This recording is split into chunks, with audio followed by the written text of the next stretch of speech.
Hi, welcome everybody to the 2021 Virtual Vanderbilt Summer Science Academy. Today is Friday, which means that we have people on the MD-PhD track here to talk to us about their journeys and about their personal stories. So I am thrilled today to welcome actually a friend of mine, Kristen Noble. Um, little intro. Kristen was during her PhD, she was in my twin sister's lab. So some of you probably remember the name Becky Adams. Becky is my twin. She's helping me with this program, Kristen. I don't know if you knew that. But isn't that wonderful? So we go way back, and I will not share any more. I don't want to give too much away. But Kristen, thank you so much for being here. We're excited to hear your talk. Yeah, I'm glad to be here. So I am going to attempt to share my screen. Oh, that works. Pull this up here. All right, lovely. And I can see people, which is great. Okay, and everything looks good. Okay, Looks wonderful. perfect. Yes. All right. And we got a sneak peek of your beautiful family. That was Oh, fun. yes, you did.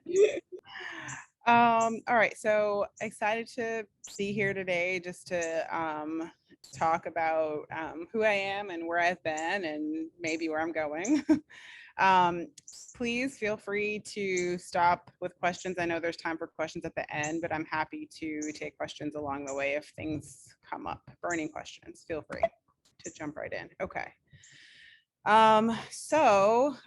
Is asked to talk about, like I said, who I am and how I got here, which I know is always, it's a little hard sometimes to think about where you're going to be in, 10, 15, 20 years down the road. So we'll start all the way back in the beginning. I'm from Cleveland, Ohio, which unfortunately is now, I think, one of the poorest cities in the country. But I grew up there. My mom is a teacher. My dad actually the head of a family business. We own an exterminating company, and he's still doing that. And really, we didn't have a lot growing up, but I would have never known that.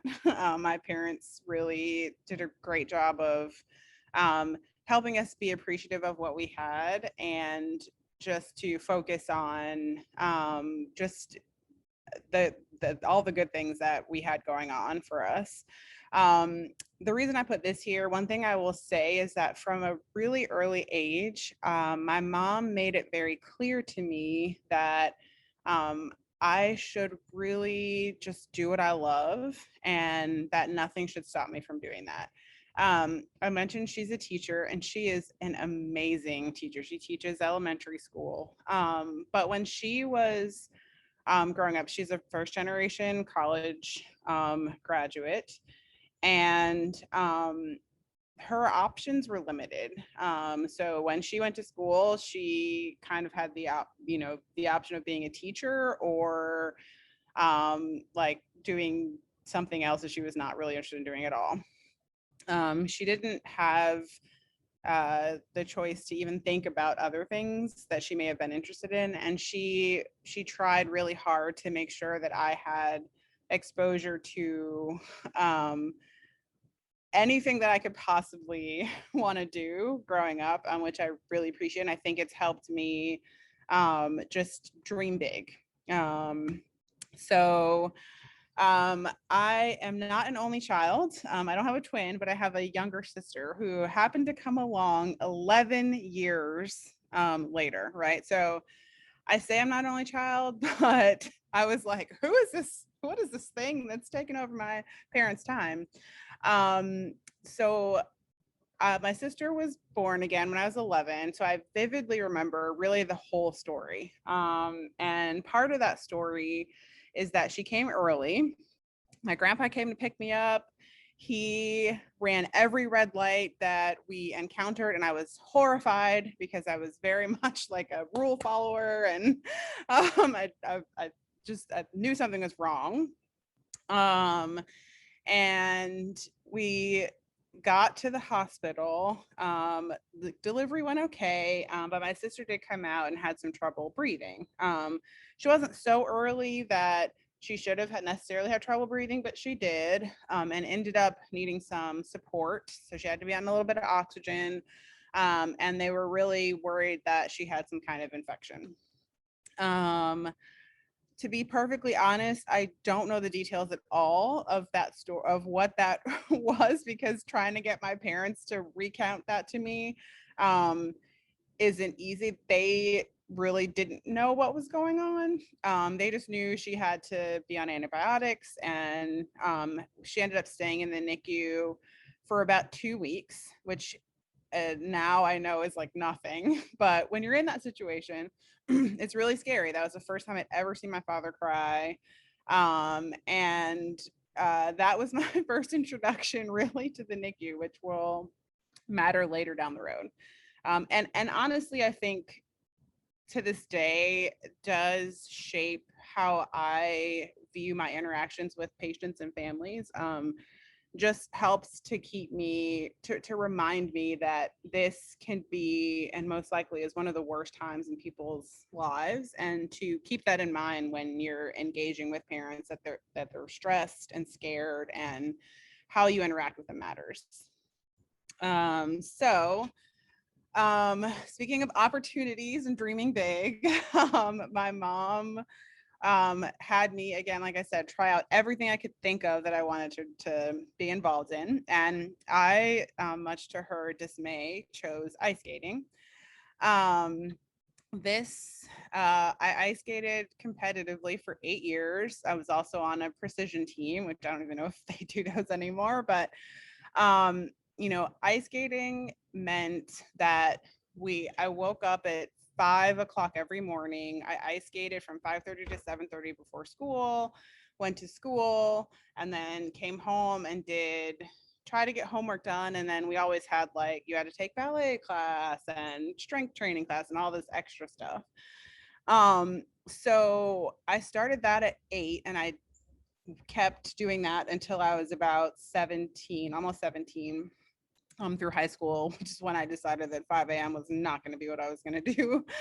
But I will say that, something that I think has helped me in this process of being in medicine and science is having an appreciation, not just for hard work, but that in combination with delayed gratification can still be rewarding. That is a theme that you will find is really an important concept to understand and to grasp, and really to embrace through science and medicine. It's a long road, and things don't always go the way you think they're going to go, but sometimes you just keep going and find out that at the end of that, that you can still feel rewarded and have succeeded.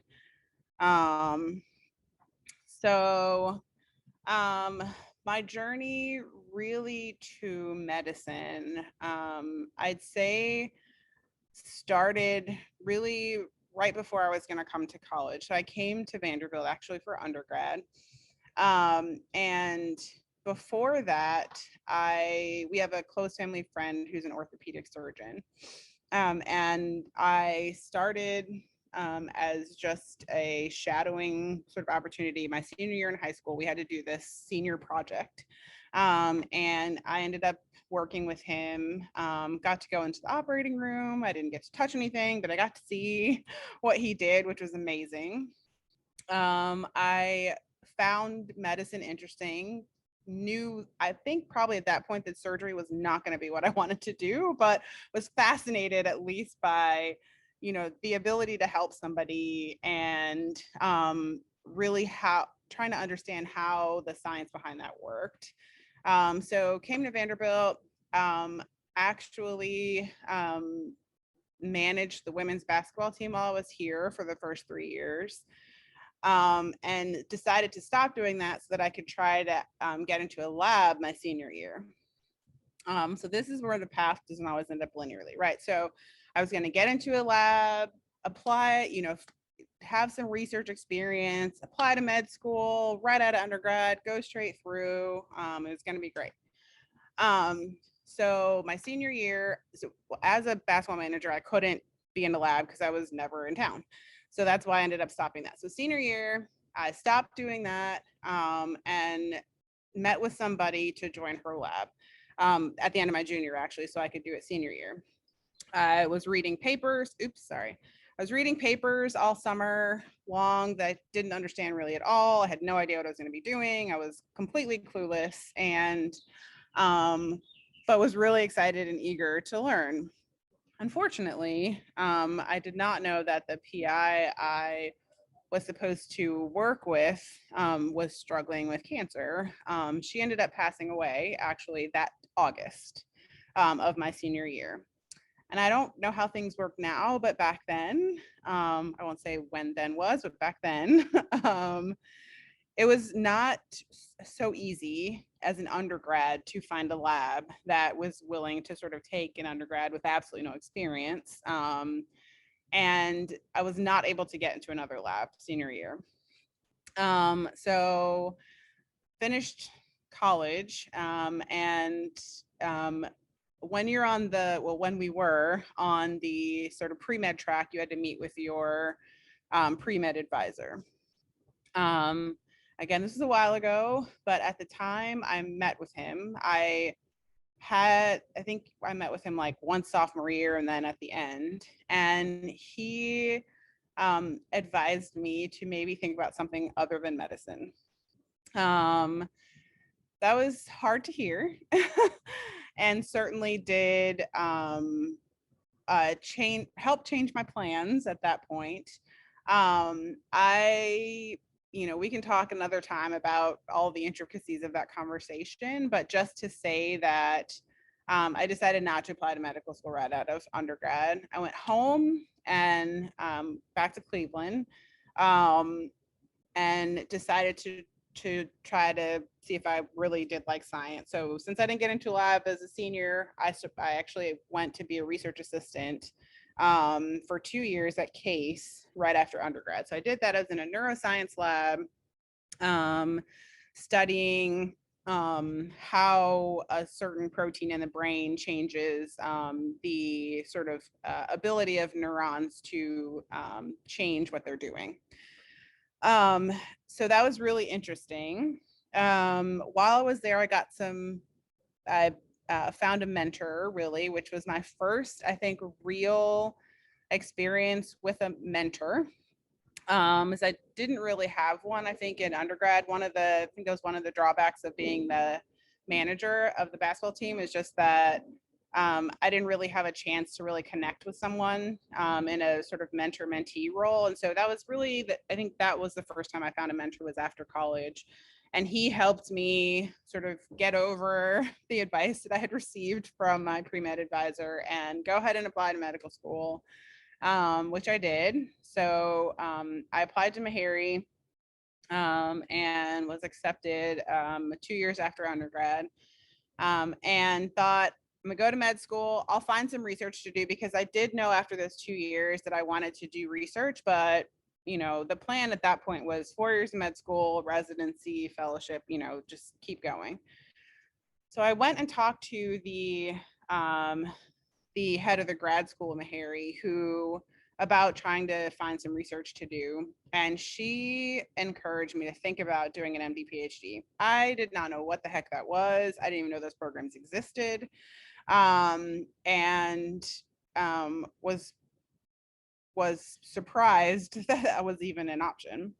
So we talked, and ultimately I ended up applying to Vanderbilt's Mstp program. At the time, they actually had spots on their training grant for 2 Meharry students at a time. And I just happened to come in during when there was an opening, and was able to join the Mstp that way. I had very clear ideas, of course, about what kind of research I was going to do. I was going to study HIV. I had worked as a between first and second year of med school in a lab at Vanderbilt studying T cells and the receptors on the T cells of patients that had HIV but did not progress to AIDS, which was insanely fascinating. I knew I was really interested in immunology at that point, and I knew that's what I'm going to do. Absolutely, I'm not going to do anything else. So I talked to the head of the MSDP at that point, who said, you know, I really think we should rethink your, what you want to do, and really just focus more, not so much on the project at that point, but again, finding a mentor, somebody who I connected with, somebody who was well established in their field, who had good funding, a good track record with mentoring students like me. And he encouraged me to talk to someone who was working on something I never thought I would be interested in at all.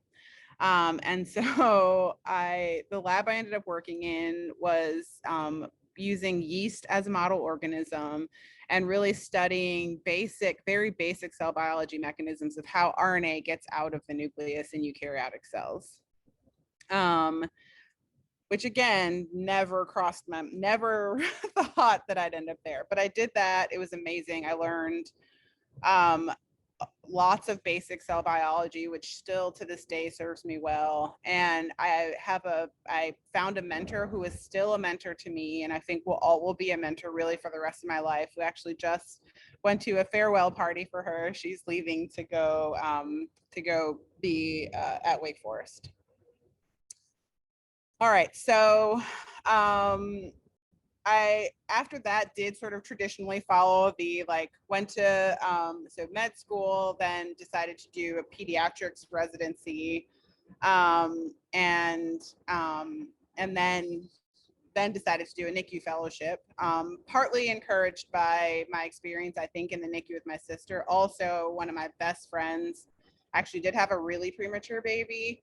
And her experience, I think, also helped push me that direction.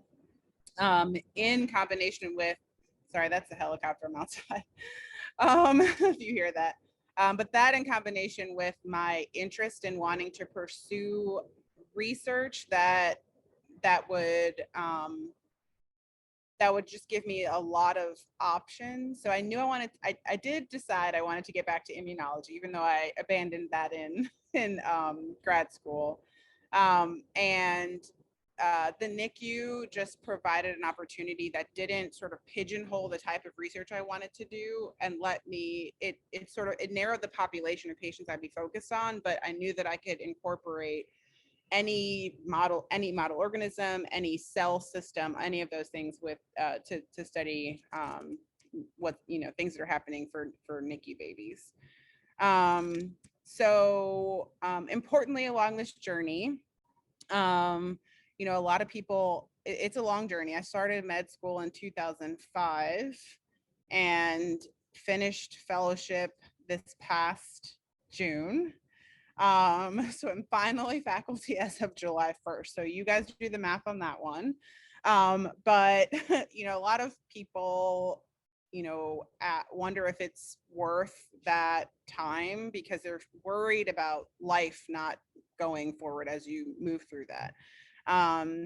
So I'm here to say you can have a life and still be in training for an insane amount of time. In between med school and starting grad school, I got married. Our wedding was 2 days before my first grad school class.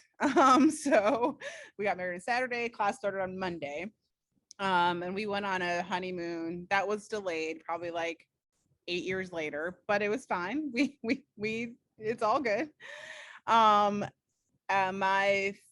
So the way I did it then was 2 years of med school, 5 years of grad school, and then back to the last 2 years of med school. Excuse me.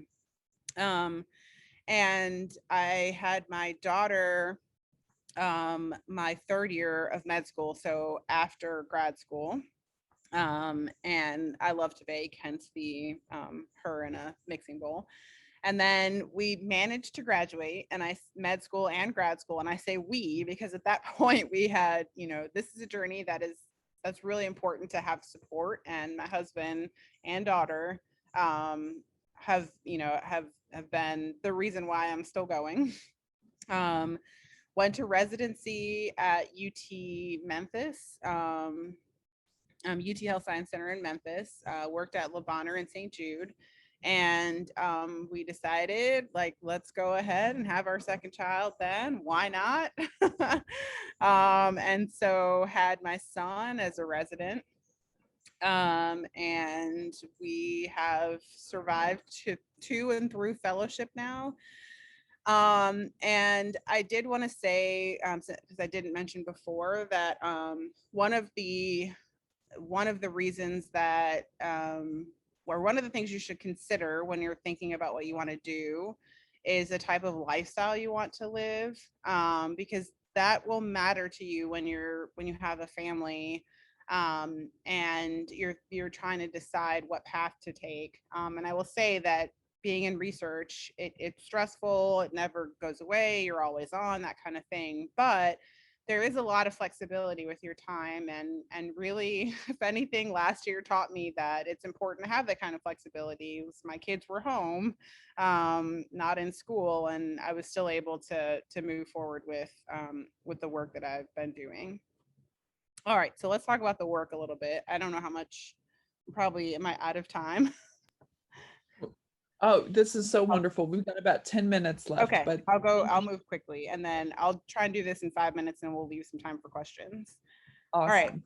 so the work that I'm doing now is studying bacterial infection during pregnancy. And again, I wanted to get back to immunology. I thought initially when I came in, I was going to work on understanding a certain disease in neonates that has to do with immune dysfunction. But much like the rest of my career, I met someone who, Dr. David Aronoff, who is an outstanding mentor. He's a champion for my career moving forward. And he works on understanding how the immune system in the uterus responds to infection during pregnancy. And in the interest of time, I won't get into too many of the details, but just to say that a bacterial infection during pregnancy is a really important problem. We don't understand a lot of the immunology surrounding that. And one of the most challenging things about this is that you can have a bacterial infection that causes inflammation inside the uterus and can cause major problems for the fetus and for babies down the road. This really comes into play for me when I think about patients that I've had in the NICU as a fellow. And this is, we'll call this baby ZS. This is a real patient. I think here he was about 7 months old. He was born really early, like just past the halfway point of gestation, so right around 25 weeks. And had evidence that he had been exposed to either infection or some kind of inflammation while he was in the uterus. And he had a pretty rough course, not that abnormal for a 25-week born baby. But he lived until he was 8 months old, and really just deteriorated at that point, secondary to most likely what he had experienced even before he ever was born. And he passed away at 8 months old. This is, this is what we do in the NICU, and this is one of those cases that's really hard because we don't really understand really why he passed away, to be honest. He had on autopsy some evidence of things that were abnormal with his heart, which is ultimately why he passed away. And probably those things were already in play when he was in utero, so when he was still a fetus, which is most likely what caused his early delivery. And so really this is how I end up with remembering your why. There are hard days, especially in the NICU. Babies that you grow to love and have personalities, they're not all preemies when they pass away, even though they start that way. But that is why, that's why you get up and you go to do the work on your vacation, why it keeps me up at night sometimes trying to figure out these problems, what's going on, how can we help boost the immune system during pregnancy, because it matters. I just wanted to round out the story about my sister in the NICU. This is her with her son. She's doing great. She's had no issues down the line, but that brings up another why. Why do some babies have maybe, some exposure to some kind of inflammation during pregnancy, do fine, and others don't? I think, yeah, I'll end there. Sorry, I rushed through that last part, but I think this is probably the most important lesson I've learned these past couple of years, is just remembering your why helps you get through the challenging times, but also helps you really be able to celebrate the victory. So that there are babies that do great, and it makes it that much easier to be like really excited and really take joy and pleasure in knowing that you helped those babies, not just from a clinical standpoint, but ultimately from what you're doing in the lab too. So I will stop there, and I'm happy to take any questions from you guys. Cool. Thank you so much, Kristen. I really appreciate that. Some really powerful stories there. Anybody here can ask a question, but before that, I'll ask one really quickly. Can you talk a little bit about maybe during your training and then now as faculty, the balance of clinical time versus research time? Yes, absolutely. So during training, so as when you're in MD-PhD training, when I did it, you almost take like a hiatus from clinical training. So I did my first 2 years of med school, which I know things are different now. But then you sort of step away from that and spend almost all of your time in the lab. And that's really because that's necessary to make meaningful progress in the lab when you're doing wet lab work, and then went back to the medical side. As a resident, I actually did no basic wet lab research, and that's because I did not do a fellowship program that sort of fast tracked me back to the lab. I did a pretty traditional peds residency. That was because of just the personal decision to want to have that full training, and then also family reasons. We needed to be in certain locations, or when we're deciding where to go for residency, all those things matter, right? That's having that support system is the most important part of this. But then in fellowship, I did obviously have a chance to get back to the lab, and there's actually there are programs that will help support you to give you more protected research time as a fellow. And so I did apply for a grant that allowed me to do that during fellowship. And now as faculty, because I've started down that pathway in fellowship, I have 80% protected time for research and 20% time that I spend in the NICU. Thank you. That's really, really helpful. We've heard a lot of people in the diverse paths that you can take. That's really helpful. I see a question here, 2 questions. I'll start with, what was your biggest why when you decided to become a doctor? That's a good question. I think my biggest why at the time was a long-standing interest in really physiology. I'm just going to be completely honest. Physiology and how that played into like our ability to, into the ability to really be able to help people. Again, I saw what my parents went through in the NICU, and I've had other family members that have had challenging times in the medical field. And I think it's really, it's really important to me to be able to contribute to the environment, that type of environment where people really need to be understood and helped and accepted. And so I think ultimately my passion for understanding physiology and wanting to be in that sort of science medicine field really pushed me. And then my experiences just with the medical field pushed me. That would be my biggest why. And then I saw, as a pediatrics resident, do you feel that your clinical duties complement a potential research career? So as a resident, absolutely. That's actually what helped me. That's when you decide if you want to subspecialize and what you want to do. And I'd say that that really exposed me to what the clinical work of those subspecialties really is. And I knew that doing research really meant that I would need to subspecialize. It's really hard to do that in general peds. And again, I sort of mentioned, but there are subspecialties that are more amenable to research. Classically, it's going to be like infectious disease, hematology, oncology, even GI.